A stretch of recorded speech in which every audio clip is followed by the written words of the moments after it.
एक तरफ भारत सिंधु जल संधि को स्थगित कर चुका है, तो वहीं पाकिस्तान ने भारत के लिए अपना एयर स्पेस यानी हवाई क्षेत्र बंद कर दिया है। पाकिस्तान के इस फैसले से भारतीय एयरलाइन कंपनियां काफी प्रभावित हुई हैं। उत्तर भारत के शहरों से उत्तरी अमेरिका, ब्रिटेन, यूरोप और मध्य पूर्व के लिए जाने वाली उड़ानें अब अरब सागर के ऊपर से लंबे वैकल्पिक मार्गों का इस्तेमाल करेंगी। इस वजह से उड़ान की अवधि 2.5 घंटे तक बढ़ जाएगी। So it's a longer flight, and when the longer flight happens, the fuel is more consumed, and when the consumption of fuel happens, that the flight cost goes up, and it's actually given to the customer. So the customer starts getting affected with the travel. भारतीय विमानों के लिए पाकिस्तानी हवाई क्षेत्र बंद होने से ईंधन ज्यादा खर्च हो रहा है और चालक दल के काम के घंटे भी बढ़ गए हैं। विमानन विशेषज्ञों के मुताबिक इसका यात्रियों पर असर पड़ने की संभावना है, क्योंकि हवाई किराया 8 से 12% तक बढ़ सकता है।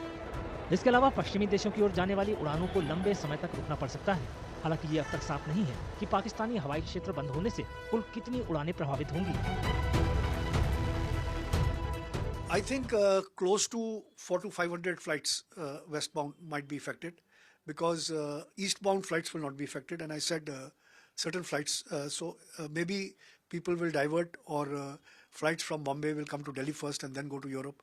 So I think it's too early to say how many exactly flights will be affected, but I'm sure some flights are definitely going to be affected. Chicago convention ने हर देश के क्षेत्र के ऊपर हवाई क्षेत्र की संप्रभुता के लिए प्रावधान किया है। ये कन्वेंशन किसी देश को दूसरे देशों के हवाई क्षेत्र में, उसके भीतर और उसके पार हवाई परिवहन उड़ानें संचालित करने की स्वतंत्रता को नियंत्रित करता है। शिकागो कन्वेंशन के मुताबिक अनुबंध करने वाला कोई भी देश किसी भी दूसरे देश के लिए हवाई मार्ग को रोक नहीं सकता।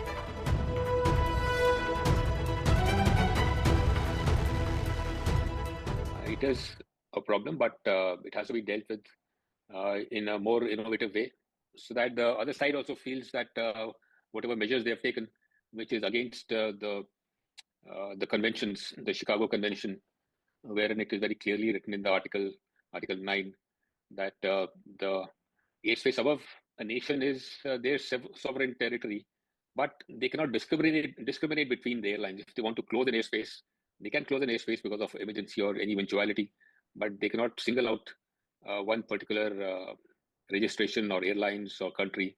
So that is kind of a discriminatory thing, which the UN must look into.